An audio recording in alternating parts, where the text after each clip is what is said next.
నమస్తేనే. నమస్తే. ఏం పని చేస్తూ ఉంటారు? నేను లేబర్ పని. ఇప్పుడు ఇక్కడ జూబ్లీస్లో ఎలక్షన్స్ వస్తూ ఉన్నాయి కదా, ఏ పార్టీకి వెళ్తే బాగుంటుంది అనుకుంటా ఉన్నారు? బీఆర్ఎస్. బీఆర్ఎస్ మాకు కొంచెం హెల్ప్ చేసింది, మాకు సాయం చేసినది బీఆర్ఎస్. ఇప్పుడు నవీన్ యాదవ్ ఉన్నాడు కదా, కొత్తగా వచ్చింది నవీన్ యాదవ్. ఒకప్పుడు వాళ్ళ డాడీ కూడా టీఆర్ఎస్లోకి పోయిండు, టీడీపీలోకి పోయిండు ఆయన. అదంతా వాళ్ళు చేసినదే. ఇక వాళ్ళు కూడా మాకు ఇక్కడ గరీబులకు బొరబండ నియోజకవర్గంకు ఏం చేయలేదు. జూబ్లీస్ కాన్స్టిట్యూషన్లో అంటే ఇక్కడ బొరబండ ప్రాంతంకు ఏం చేయలేదు. ఈ ప్రాంతం ఓన్లీ బీఆర్ఎస్ చేసింది, మాగంటి గోపినాథ్ చేసింది. ఒకప్పుడు పీజీఆర్ జనార్దన్ రెడ్డి చేసింది, ఇప్పుడేమో ఆయన మాగంటి గోపినాథ్ చేసిండు, ఆయన చనిపోయింది.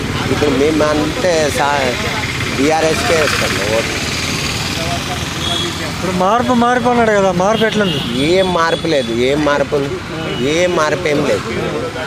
అప్పుడు బాగుందా? బీఆర్ఎస్ ప్రభుత్వం ఉన్నప్పుడు బాగుందా, కాంగ్రెస్ వచ్చినాక మంచిగా? బీఆర్ఎస్ ప్రభుత్వంలోనే బాగుంది. ఇప్పుడు మీ రోడ్డు మీద పోయేటోళ్ళకు కూడా క్రమశిక్షణ పెట్టినారు బీఆర్ఎస్ ప్రభుత్వం, లేడీస్ కానీ జెంట్స్ కానీ.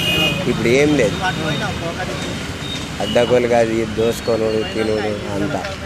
ఇప్పుడు గరీబుల గుడిసెలు గులగొట్టేసి కబ్జాలు చేసుడు, కాంగ్రెస్ ప్రభుత్వంలో కబ్జాలు చేస్తున్నాడు అది.